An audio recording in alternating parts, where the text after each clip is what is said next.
Tollywood star హీరోయిన్లలో ఒకరైన సమంత త్వరలో career పరంగా మరింత బిజీగా ఉన్నారు. ప్రతి ఒక్కరూ మార్పు కావాలని కోరుకుంటున్నానని సమంత వెల్లడించారు. విభిన్న కథలను ప్రేక్షకులకు అందించడమే తమ లక్ష్యమని ఆమె చెప్పుకొచ్చారు. గతం వెనక్కి తిరిగి చూసుకుంటే నాకు ఎలాంటి మార్గం కనిపించలేదని సమంత కామెంట్లు చేశారు. నా ఫ్రెండ్స్తో కూడా ఇదే విషయం గురించి చాలాసార్లు చర్చించానని సమంత చెప్పుకొచ్చారు.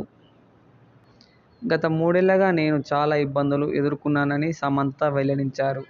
గడిచిన రోజులు నా లైఫ్లోకి రాకూడదని కోరుకుంటున్నానని సమంత వెల్లడించారు. ప్రస్తుతం అంతా బాగానే ఉందని, మునుపటి రోజుల కంటే బలంగా అయ్యానని సమంత పేర్కొన్నారు.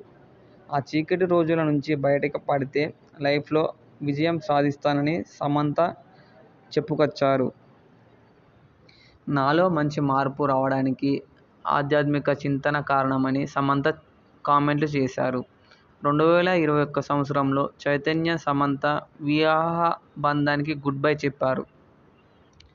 చైతన్య, సమంత మళ్లీ కలుస్తారని భావించినా కలిసే అవకాశం కనిపించడం లేదు. చైతన్య మరింత కాంబోలా. ఏకంగా 4 సినిమాలు తెరకెక్కించినా ఆ సినిమాలతో ఏకంగా 3 సినిమాలు సక్సెస్ సాధించడం గమనార్హం. చైతన్య రెమ్యునరేషన్ 10 కోట్ల రూపాయల రేంజ్లో ఉండగా సమంత రెమ్యునరేషన్ 3-4 కోట్ల రూపాయల రేంజ్లో ఉంది.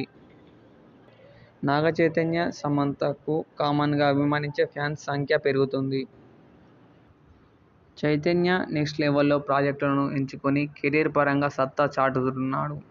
చైతన్య ప్రస్తుతం తాండేల్ సినిమాలో బిజీగా ఉన్నారు. సమంత చేసిన కామెంట్లు నెట్టింట వైరల్ అవుతున్నాయి. చైతన్య మాత్రం విడాకుల గురించి రియాక్ట్ కావడానికి ఇష్టపడటం లేదు.